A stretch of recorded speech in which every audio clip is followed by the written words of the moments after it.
Welcome back to. Let me check my audio. I think we're good. We are live. Welcome back. Thank you guys for joining in. Thank for everyone been checking out the replays. Slowly trying to grow to more viewership as we kind of connect with more net lease investors across the country. Again, a growing niche. Well, it's always been around. It's always been popular. But just want to kind of give some spotlight to this industry. I've been doing this for well over 13 years.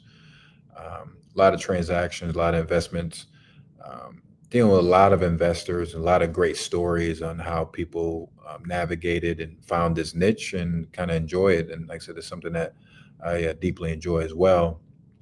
Just a shout out for the people again who grabbed a copy of our book, the Net Lease Playbook, available on Amazon. Again, if anyone has a copy and would like to get some bonus material, which is not included in the book, this is a specialized list where we send out to people to get more of a behind the scenes look.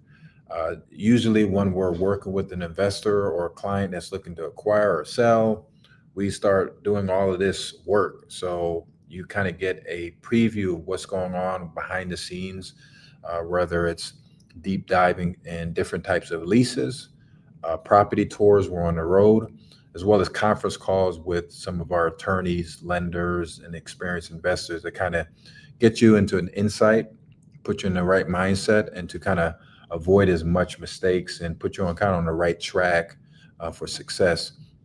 The banner below is the conference that I'll be attending June 5th, 6th, and 7th. I'll be speaking on the 5th at Mr. Landlord National Landlord Convention, and this is in Indianapolis, Indiana. I forget which of the hotels it is. I don't know if it's a Marriott or Quinn. You happen to know which hotel this is? Yeah, I'll tell you one thing. Forgot to put that on there.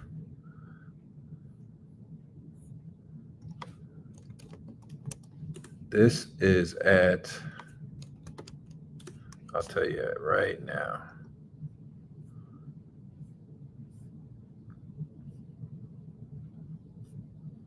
Where is this at? It's somewhere in Indiana. It's I can called tell you. the Delta Hotels. Oh, Delta Hotels. Okay, and that's nearby the airport. Right at the airport. So it's somewhere in Indiana. Just show up at the airport, and you'll figure it out. So just teasing. But what do we have on the agenda for today? For today's show, let me just pull up my screen here. So again, we're waiting on kind of the official date. I don't have it here. They've kind of floated around different dates to kind of finalize. As we announced yesterday, the tax bill vote went through the House, so that passed through that, and now it's going to head up to the Senate.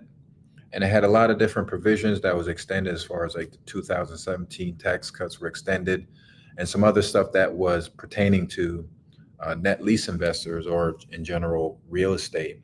So we'll kind of highlight some of them, and we'll just kind of give some overall. We're not going to go deep dive into it. And again, just to remind everyone, I'm not a CPA, tax attorney, or accountant. So just go over any type of strategies, tax information, questions with your CPA. But like I said, we're just kind of go over the rumors and kind of headline news just so you're well aware of it. And many people feel pretty confident because again, both chambers, the House and Senate, is controlled by the Republicans, and those are the policies and the big beautiful bill that was proposed and looking more like it's going to be moving forward. So it's good to anticipate it and kind of look to the future strategies that you may apply, at least think that you were hoping that was going to continue, will continue. Just to highlight again, and we're seeing more traction, more news stories as we scan on X and these different news outlets, that net lease volume is accelerating. REITs are picking up the pace on acquisitions despite having high levels of the bond and interest rates as far as mortgages. So again, just it's just a sign that because of the type of assets, and again, that doesn't go over all of the assets, um, but specific assets are being targeted, and that's a good sign because, like I say, you're seeing activity going on there. And for today's educational segment, we're going to talk about the tax provisions and just like I said, an overview on how does that apply and how you're able to take advantage of it and utilizing cost segregation. And again, we're going to kind of keep harping on that same theme of locking in fixed rate debt and setting up to purchase properties with uh, escalations and be able to target specific segments, sectors, so you'll be like in a good position when you're looking for acquisition. All right, let's head down here. Oh, sorry. So let me pull up my notes. So, in pertaining to the big beautiful bill, the big headline is the 100% bonus depreciation for qualified property. So that had went down on a schedule. So for 2025, we were at 40,000. I mean, 40%. So now the proposal is going to bring it back to 100%.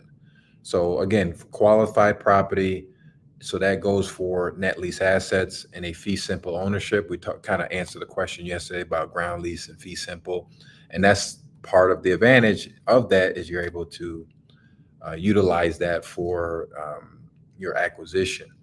So, what does that mean, and what does that mean for us real estate investors? Is that we want to start planning properties that have those type of things. So the more you can utilize, the better. Couple that with a cost segregation, which again, this is, I'll actually probably do another segment, and I'll probably have my girl come on and explain kind of the maximum benefits you can utilize and bring on some examples. So I just want to kind of let people know and not go too deep into that, and then have that scheduled for a very specific call. So then we can bring on a lot of people. So then there'll be a lot more back and forth as far as Q&A. So we can, and then bring on examples. So then, and then if you also have some property examples as well, we can bring that on and make sure that kind of button that all up in a nice bow there. Going to the activity, because we kind of covered about the effects on tariffs for net lease tenants, but the activity we kind of covered briefly, but more and more news stories started coming out because that's becoming more significant. And again, what's most targeted is essential retail, industrial. Right now, those are red hot. So of course, due to that stage, we're going to kind of keep an eye on cap rates as far as supply and demand and seeing if pricing has been adjusted. Because if you think about it, once those things are on the radar, investors are going to start flocking to it, and then that's going to affect pricing. Going back to the educational segment, we're going to be just kind of touching on some of the provisions. What does it mean and how does it affect you? SALT, we're just going to briefly mention that for people that are in very high income tax states like New York and California. So let's jump into, while I kind of load up the FAQs, nothing on your end that came in the chat that you see, Quinn, and then any other questions that came in afterwards? Yeah, no, nothing yet. Okay, so that we went through that. We're in relatively quickly. So let's kind of just go into the FAQ first, discuss those, and then go into the educational portion. And looks like we'll wrap that up. And like I said, it should be under 30 minutes today. Okay, so the first question: how can I use a 1031 exchange to amplify the tax bill's benefits for triple net lease properties. So again, you got to think of the component of when you purchase the net lease properties, the benefits of the cash flow, the lease structure, where it's an absolute triple net lease, and you're getting cash flow from the property.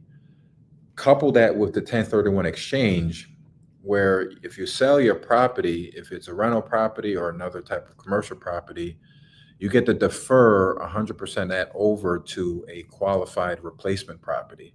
So you want to make sure that you're using all and every single tax strategy out there to your advantage and not leave anything on the table.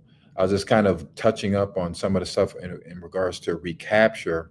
Recapture is that if you're utilizing any type of depreciation over the course of the years, and then when you decide to sell your property and you don't do an exchange, you have to pay back that recapture. So they call it recapture. So if you're in the world of wealth building and just trying to have some type of legacy, you want to make sure that you're structuring your investments, that you're kind of continuously doing 1031 exchange and deferring that taxes as far as possible.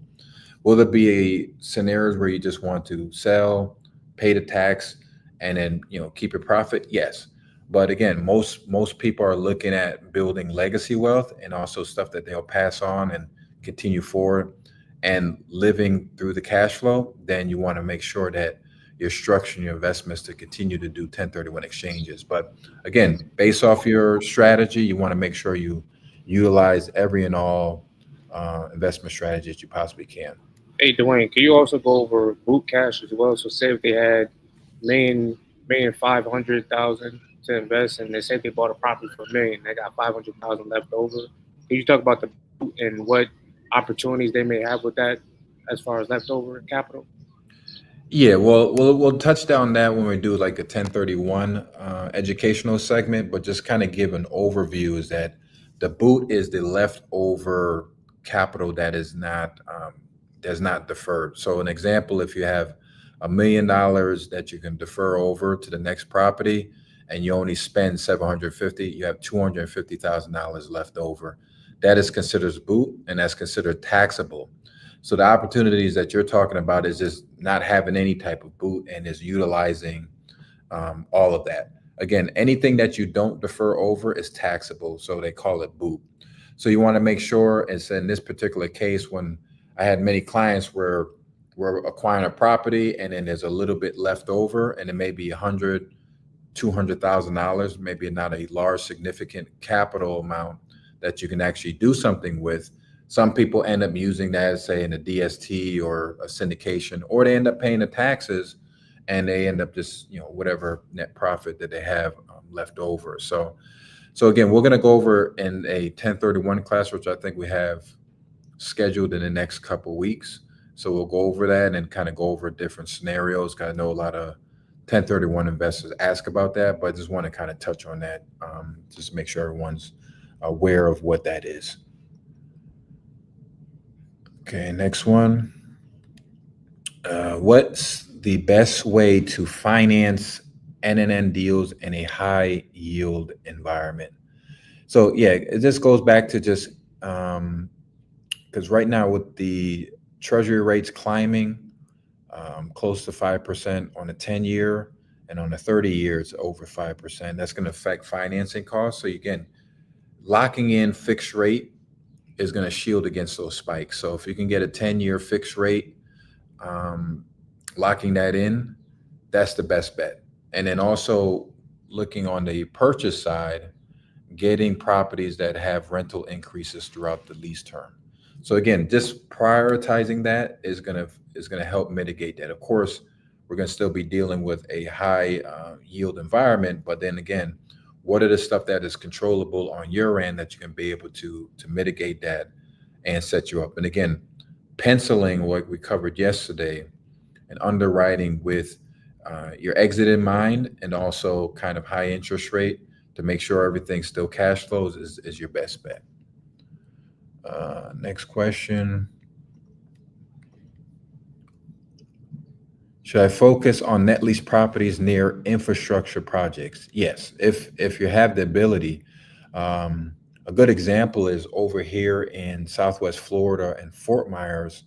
There's a lot of infrastructure projects like roadway expansions, highway setups.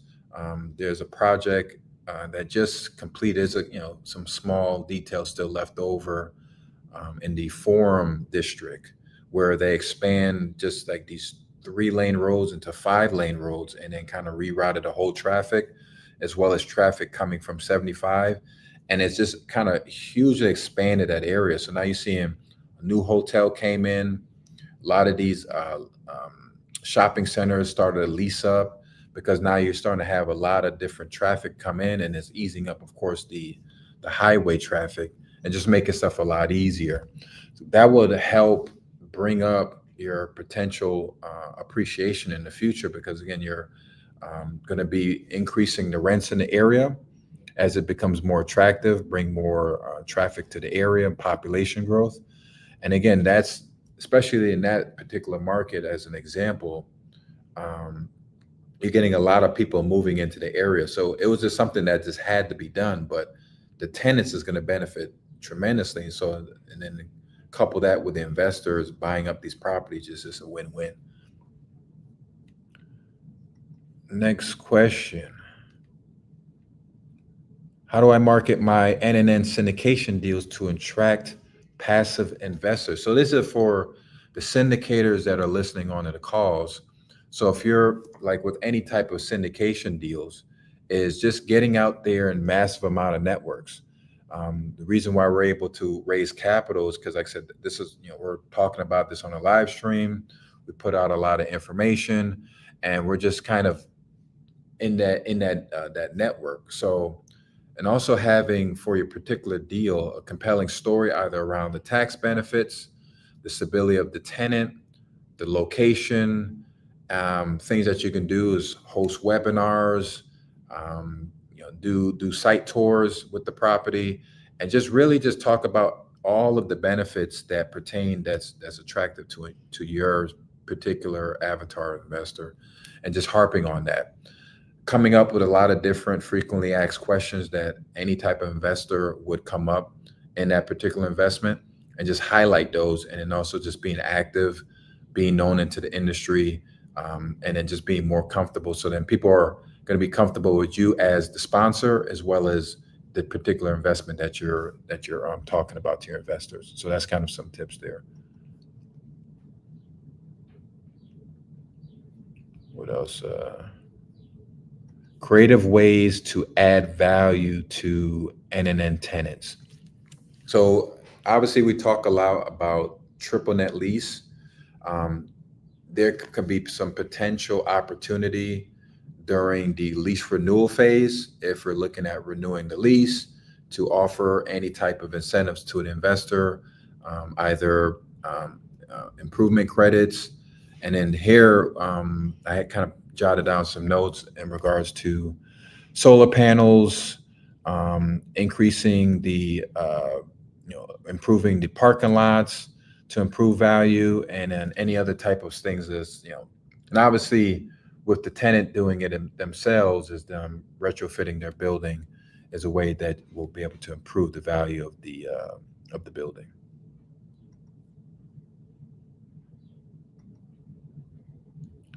I think, was that the last one? Yeah, that was the fifth one there. So if anyone was on the call having other additional comments or questions, just shoot them in. If not, we'll just kind of quickly jump into the educational segment.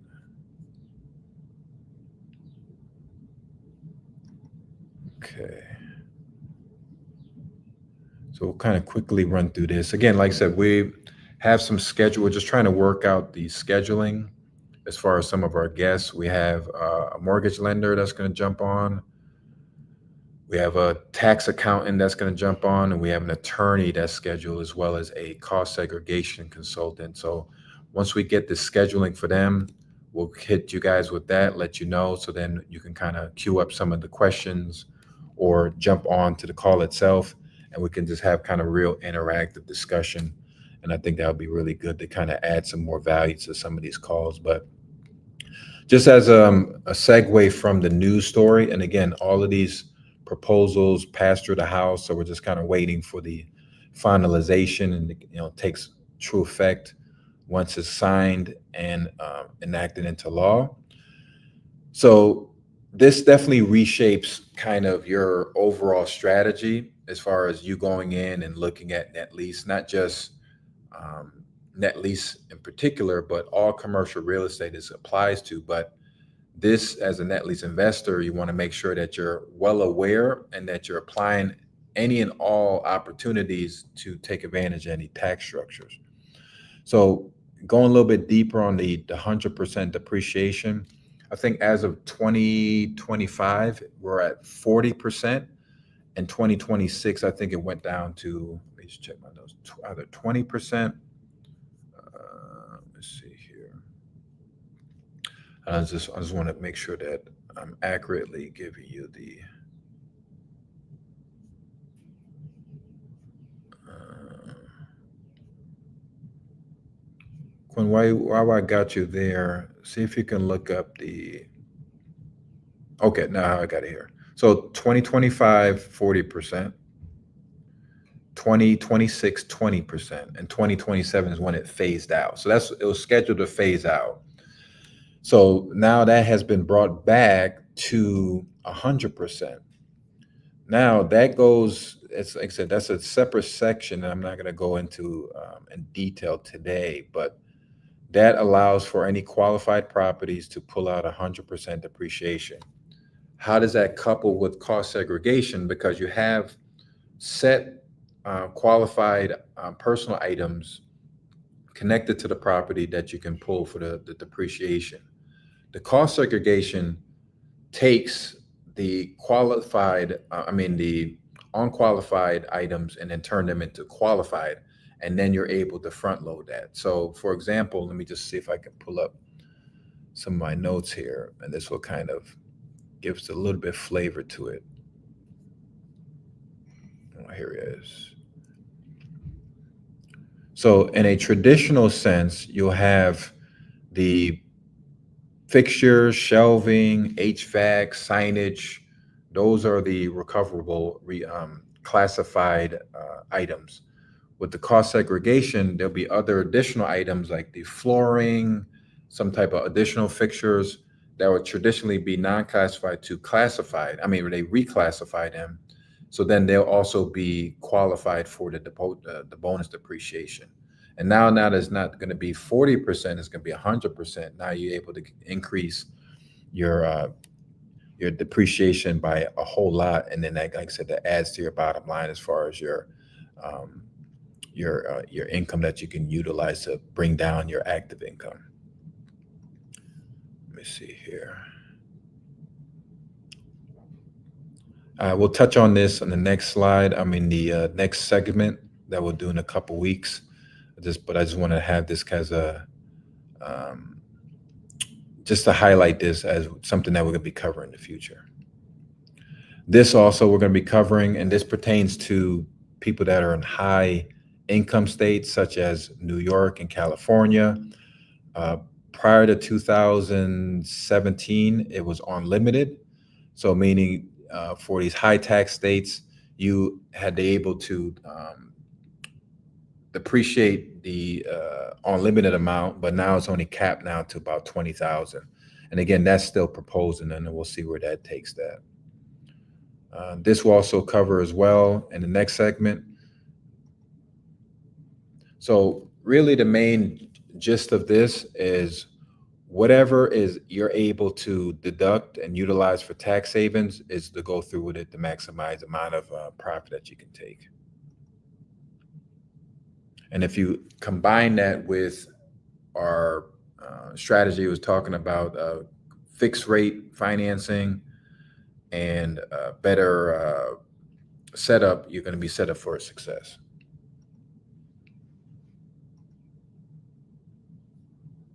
So that's kind of paring that down. So that's what I had for today. And then, like I said, we'll kind of cover that in the next live stream. So I appreciate you guys coming on.